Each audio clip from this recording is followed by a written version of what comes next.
Remove the strap connecting the front of the frame to the internal D-ring. Lift the frame and slide the bow mount underneath. Place the included foam mat between the bow mount and the raft. Secure the bow mount to the frame with that same short strap that was there before.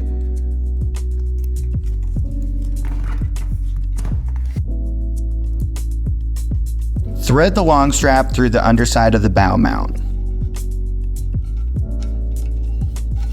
Secure the long strap to the front exterior D-ring, but not to the handle. Do not over-tighten. You should never transport the boat while the motor is mounted.